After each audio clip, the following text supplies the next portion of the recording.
Hapa Kenya kila watu wako na spokesman yao. Spokesman ya Wasomali wote ni Adan Duale. Spokesman ya Wakikuyu wote ni Uhuru Kenyatta. Spokesman ya Wakamba ni Kalonzo. Spokesman ya Waswahili yote ni Joe.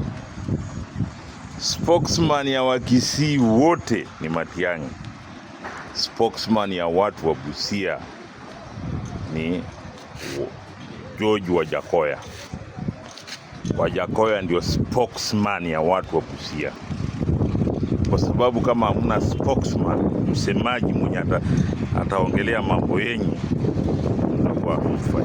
Kwa sababu Busia kaunti, mtu mwenye ako na ujuzi na mtu msomi na mtu mwenye amewahi kusimamia kiti kubwa ya kisiasa ni Wajackoyah.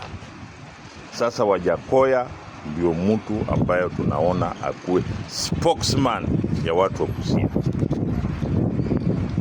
Unasikia? Lazima kwanza mtu kwao akuwe hako sawa ndio aende nje. Sasa ukiwa na masuala yote Busia, msemaji yetu ni George Wajackoyah, Roots Party.